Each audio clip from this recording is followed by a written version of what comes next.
Blue Jackets are going to look pretty different on defense in the upcoming season, but is that defense going to be better or worse than last season? We discuss on today's Locked On Blue Jackets.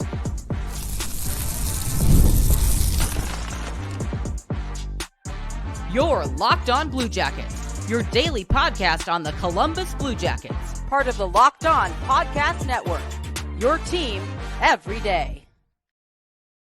Hello and welcome to Locked On Blue Jackets, part of the Locked On Podcast Network, your team every day. I am, as always, your host, Jay Foster, here to give you the good, the bad, and the ugly about your favorite team and mine, the Columbus Blue Jackets. Before we get started, I want to thank everyone for making this your first listen of the day every single day. Locked On Blue Jackets is free and available on all podcast platforms, on YouTube, and on SiriusXM. I also have to let you know that today's episode is brought to you by Game Time.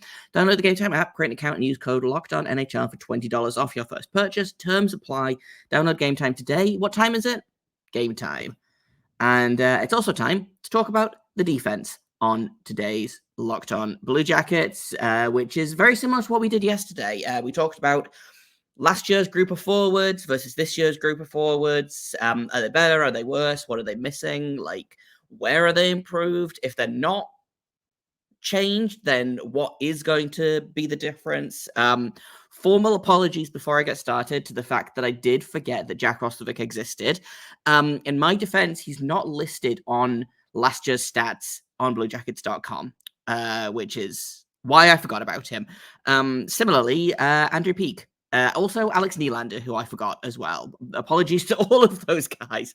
But in terms of the upcoming episode, I guess, that we're already in, we're talking about the defense. So we're going to look at the top 7 defensemen, potentially the top 8 defensemen, depending on if I want to talk about that, and whether that top 8 is different, how different it is to this year's top 8, or what this year's top 8 is projected to be, and if are they improved? Are they worse? How different is it? Why are they different? And kind of, again, like yesterday, we're going to look at what are the Blue Jackets missing on defense. So let's just get right into it. So I looked again at average time on ice per game for the top. I pulled the top 7, but I'm going to mention an honorable mention at the end here, just because one of the guys didn't finish the season with the Blue Jackets. So surprising no one, leading the Blue Jackets in ice time last season on defense, Zach Werenski, Ivan Provorov in second place, Damon Severson in third, Erica Branson in fourth, Jake Bean in fifth, Adam Boquist in sixth, and then Andrew Peak at 7, which is not surprising. Except I'm surprised that Andrew Peak was as low as he was. This is not including, by the way, guys that played fewer than 15 games. Again, Andrew Peak just makes it into the cutoff mark. 23 games this season. Spent much of the season as a healthy scratch before being moved to Boston at the deadline. But we're going to mention him. And then just because, like I said, he was only here for a little while, David Jiricek comes in at 8th. He played 43 games, which is more than Adam Boquist, who is in 5th position on this list, more than Andrew Peak, who is in 7th position. So that was the defensive core last season. Jake Christensen also played, but only got, again, about 12 games, just like Nick Blankenburg. So Blue Jackets used way fewer defensemen this year than last year, which is a good thing. I feel like the year before they used 15 defensemen, potentially more than that. I am going to look this up because otherwise it's going to bother me. They used 15 defensemen last season, which is too many defensemen to use, if I'm being brutally honest. So they cut that down. Only used 11 or 10, excuse me, this season. So, which is, I feel like, a reasonable number of defensemen to use. So, what is going to change for the Blue Jackets this year? Well, the obvious 5, 6, and 7, Bean, Boquist, Peak, all no longer with the organization.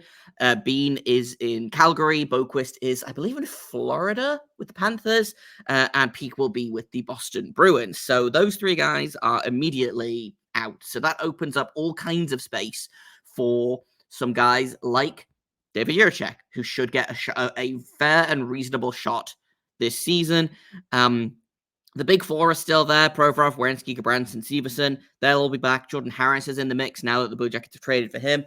Jack Johnson signed a one-year deal. I don't think they'll see a ton of ice unless, knock on wood, there's some serious injuries, which it's the Blue Jackets. There's always going to be serious injuries. But with the addition of Harris, I think that definitely puts Johnson on the back foot for the Blue Jackets' ice time chances, let's say. And then obviously the two young guns in Jiricek and Matejchuk. I think, again, Harris's trade makes it unlikely that one of these guys will, at least one of these guys will be with the big club. I think probably it'll be Jiricek. I think Matejchuk is Monsters bound, which is not a bad thing necessarily. I'd rather have him on the Monsters than sitting in the press box, So that's kind of the differences. On the surface, not massively different, but the addition of Harris, Johnson, Matejchuk potentially, and hopefully a full season of Jiricek where he gets like a real amount of time on ice, not sub 15 minutes a game. He did play 43 games this season, had 10 points in those 43 games. But again, he should have been playing way more than he was, and eventually back and forth, healthy scratch, down to the Monsters. They called him up, didn't play him, sent him back down, but not in time to play the Monsters games. It was a whole nightmare for Jiricek last season, especially coming off the back of that really great rookie season that he had with Cleveland the previous year. I think, again, we'll see what the coach does. We'll see what the coaching staff thinks. The defensive coach is the same. It is going to be Steve McCarthy, so we'll see what happens there. But couple of new guys are in the mix as well. Mike Haviland, who was with the Monsters last year, which I think is probably a good thing. He's familiar with most of the young kids. I think the Monsters had a brilliant season last year, so that's great. Bringing someone who knows how to win into the big team is always a plus. And I can't remember the name of the other guy that they hired off the top of my head, which is bad news for me. But a couple of new faces. In the assistant coaching, obviously Mark Recchi is not going to be there. Jared Ball remains. Steve McCarthy remains. So again, we'll see kind of who does what. I know Dean Everson has talked a little bit about we're not going to have a specific forward coach and a specific defense coach. It's all going to kind of work under the same umbrella, but we're going to have a dedicated power play guy, a dedicated penalty kill guy, blah, blah, blah, things like that. So I'll be interested to see kind of how the coaching works out, which again, I think is going to be key to finding success with this team. So that's kind of the differences. And again, just to reiterate, I know it doesn't look super different. The Werenski, Severson, Provorov are probably going to be in the top 3 of ice time this season for the Blue Jackets like they were last season. I'm hoping that Gabranson plays less, but we'll see. He played way less this season than he did last season, which is, was definitely a good thing. He played sub 20 minutes average this season. The season before that, he was averaging 21 minutes, which was his highest ice time in his career by over a minute, or by just under a minute. So he played about 100 seconds less this season and had a really great season, I think. For when you look at what the Blue Jackets had in Gabranson last season, and then look at them this season, that is a marked improvement, especially offensively. Defensively, still kind of wobbly, but hopefully bringing in someone like Jordan Harris will help there. I think Harris and Gabranson as a pairing, I think, is going to be a much less fraught than the Provorov-Gabranson pairing that we were treated to for a bunch of last season. And again, we'll talk about this kind of in a little bit more detail in terms of what the pairings are going to be, who's going to play with who, who should be the top pairing, second pairing, third pairing, etc. But I'm going to bang that drum one last time. It's not one last time. I'm going to do it multiple times. I'm almost positive. The Blue Jackets need to have consistency in their defense pairings. I'm just pulling up the leading duo for the Blue Jackets last season was Bean Gabranson. They played just under 600 minutes together. That was the third pairing. Second place, Werenski Severson at 4:56, so under 100 minutes less. After that, Provorov Severson, Werenski Boquist, Provorov Jiricek. Like, they basically paired together any conceivable pairing that they could think of to try to make things work. And when you look at like the leading ice time for like around the league, you look at with the Jets, Josh Morrissey, Dylan DeMello had 1,207 minutes together.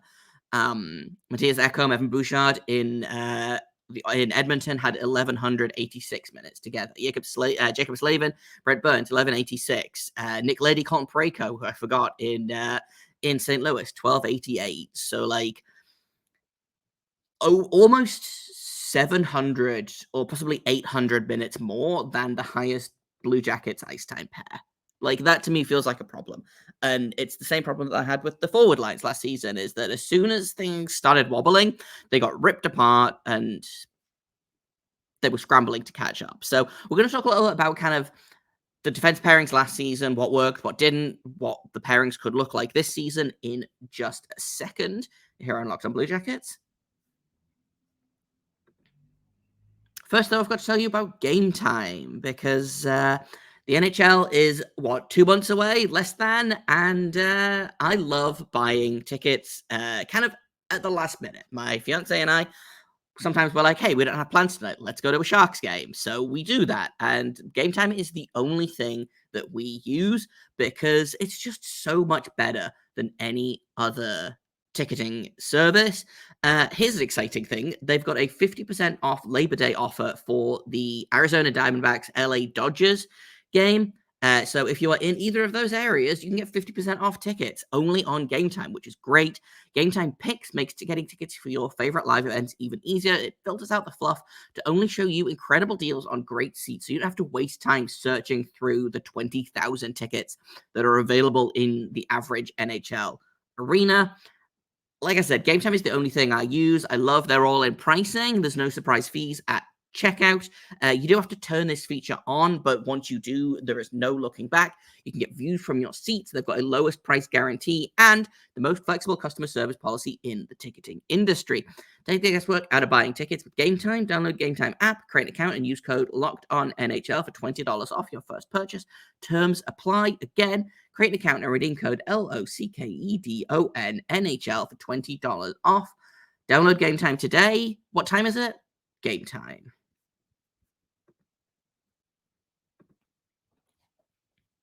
Welcome back to Locked On Blue Jackets. We're talking defense on today's episode. Thanks for making us your first listen. So I went through what the likely top 8 defensemen are this season versus last season. And again, kind of like I did yesterday, I want to take a look at what the defense pairings should be, who should be in the press box, who should, probably be down in the minors, things like that. So if we look at just going by who played the most ice time last season, obviously these were not what the actual pairings were, but Werenski and Provorov were the 2 highest playing defensemen. Gabranson and Severson second, Bean and Boquist third, and then Peak and Jiricek kind of on the outside looking in terms of ice time.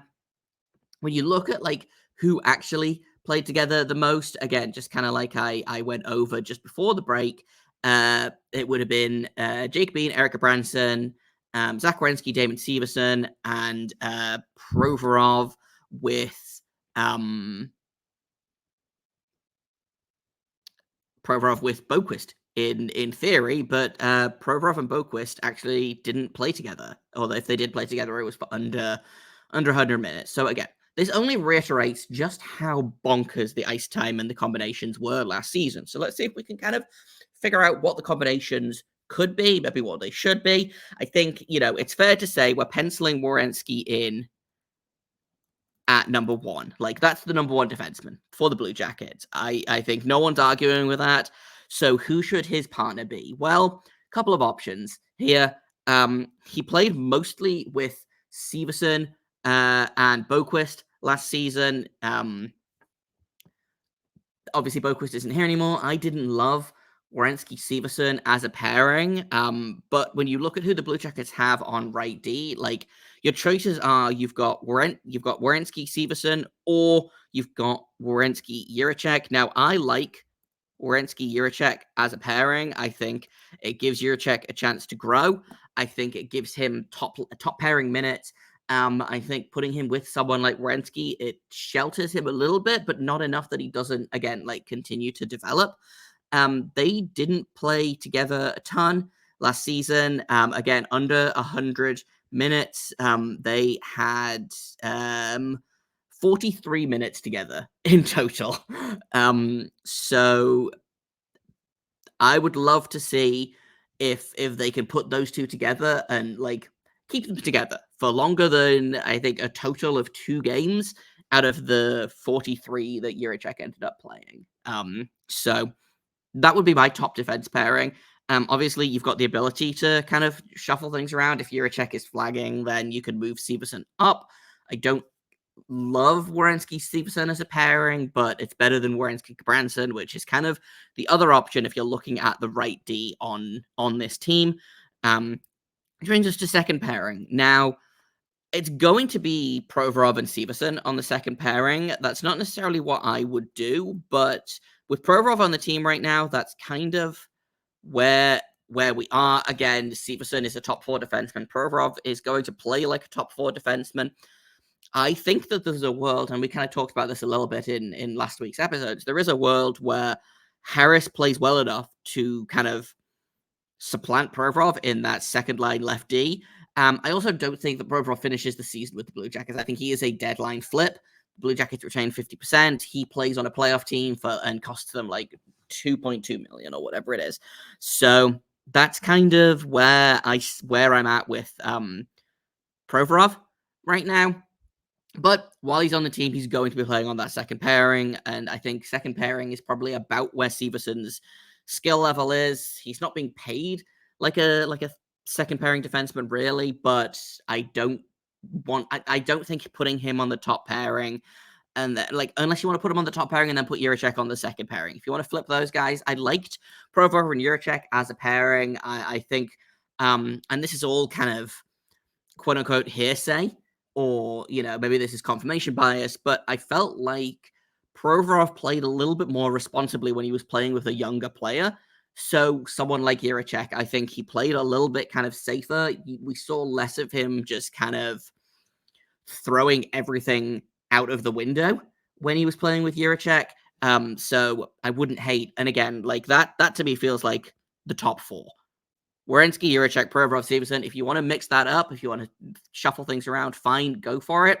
That leaves the third pairing, which Jordan Harris and Eric Gabranson are who it's going to be, which kind of leaves Denton Matejchuk on the outside, which is a tough place for him to be, but he is, not even 21 yet? He might even have turned 20 yet at this point, but send him to the Monsters. He's there if you need him. Do with him what you should have done with Jiricek last season, which is if he's not going to play in the NHL or if he's not going to play significant, meaningful time in the NHL, stick him in the Monsters and leave him there. Let him play 25 minutes a night for the Monsters next season. Don't call him up and send him down and call him up and send him down. And I know it's only 2 hours from Columbus to Cleveland, but don't do what you did with Jiricek. And again, he spent 3 days in one place and then spent 3 days in another place. And then I think there was a conversation I want to say in November of the most recent season where Kekalainen sat Jiricek down and said, hey, get an apartment in Columbus.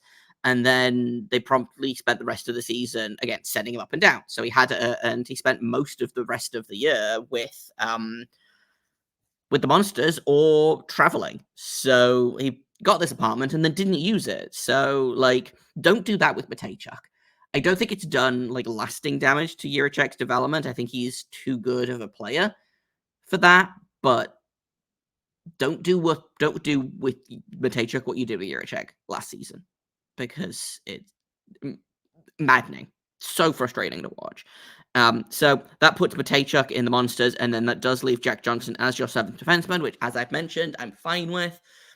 As long as he's not playing, a million minutes a night, like Jack Johnson is a player that you can throw out there. He's not going to be a complete defensive liability. He's not going to, get much of anywhere fast. I have a friend who affectionately calls him a Buick on ice. He does just kind of cruise around there, not very fast, but he understands the game. I think he'll be good to have around the room for the kids. And he's a guy that you can sit in the press box. And if you need to throw him in a game short notice, he can do that. If he, my guess is he plays probably 20 games for the Blue Jackets this season. Again, unless something goes horribly wrong with injuries, blah, blah, blah.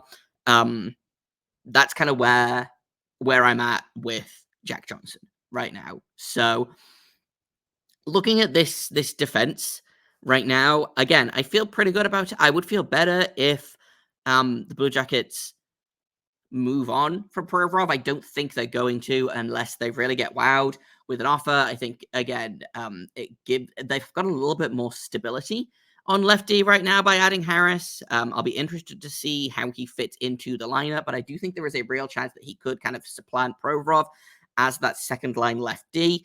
And then we'll see where that leaves Provorov. Again, I still think he is a deadline flip, but that means that he's going to be with the team until, God, when is the trade deadline? February? So he'll be with the team for the first 4 months of the season, give or take, and we'll see what he does. Again, we'll see what coaching does, if they can make it look more competent than last season. But we're tempering our expectations here at Locked On Blue Jackets this summer. But like with the forward group, I'm going to label myself as cautiously optimistic about this defense core.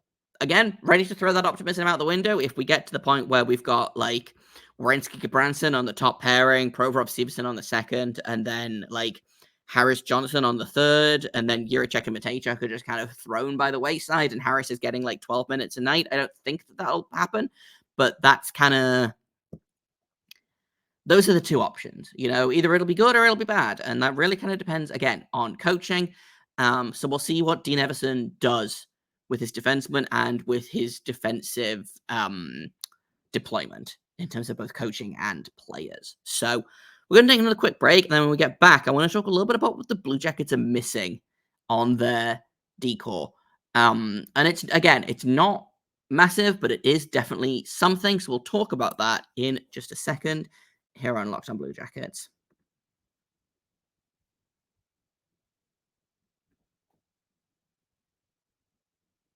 Welcome back to Locked On Blue Jackets, talking all about defense. Thanks for making us your first listen. Let's finish up today's show. What are the Blue Jackets missing on defense? And the answer is not a lot right now. If there was anything, I would love a little bit more depth at right D. But again, that feels a lot like kind of what I talked about yesterday with the forwards was a lot of the things that the Blue Jackets need from their forward core is what they have, but in 2 years' time. And again, I kind of feel the same way about the decor. Jiricek in 2 years, Matejchuk in 2 years, like Harris in 2 years. I think we'll see Gabranson move on. We'll see Provorov move on. Werenski, Stevenson probably here for the long haul, unless things go, drastically wrong. But in terms of right D or defensive prospect in general, I feel like the Blue Jackets have, and especially with the addition of Harris, who is not a prospect, but who does kind of do that whole thing of I lost my train of thought, but Harris is not a prospect anymore, but he is kind of a young core is where I was going with that. So when you look at who the Blue Jackets have in the defense pool, let's say, there's a lot going on here, So they've got Andrew Strathman playing at the University of North Dakota. They've got Nikolai Makarov, who's playing in the KHL. It's very funny that Tim Burney is still listed as a Blue Jackets in the system because he hasn't played on this team in 2 years and is in Switzerland probably for the foreseeable future. They've got someone like Stanislav Svozil, who plays lefty, and admittedly Samuel Konazko, Corson Kulemans, both Also with the Monsters, Cole Clayton is a depth guy. And then you've got guys that they drafted this year in Ellick, in Morelli, in Luke Ashton, and there's one last guy that they drafted, and I can't think of what his name is, but they've got a lot of defensive prospect in the pool. What I would love is another top 4 right defenseman. I don't know that anyone is going to turn into that necessarily yet, but I feel like when you look at down the left-hand side, you've got Werenski, Matejchuk, Harris, Svozil. You are set for the next at least 5 years if everything goes well, and by that point, Werenski is going to be, 31? He'll start taking a step back. Probably someone else will take a step forward. So on right D, right now I'm looking and I'm like, in terms of the future, you've got Jiricek, great. Who else is there on right defense for the Blue Jackets to continue to develop, for the Blue Jackets to continue to look at?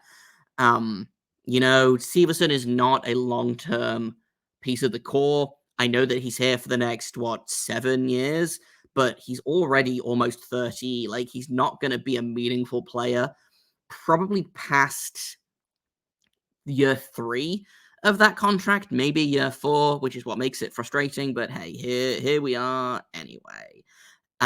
In terms of, again, in the system, you look at right D. Matejchuk is left. Svozil is left. Samuel Kanazko is left. Corson Ceulemans is right D. That's about it. Is Corson Ceulemans a potential top 4 defenseman? Maybe. But if I'm the Blue Jackets, that's what I'm kind of focusing on in the upcoming draft, is getting another right defenseman.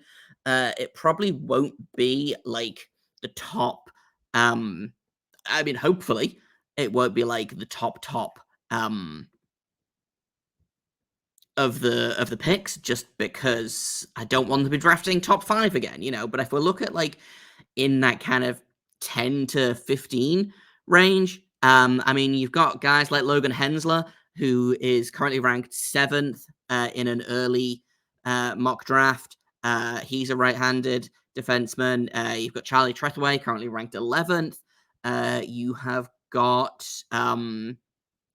Luka Radivojevic, who is also a right-handed defenseman playing in Sweden right now. So you've got some options if they end up drafting at that kind of 10 to 15 range. Like, they have some pieces, they've got some options. So we'll see from there.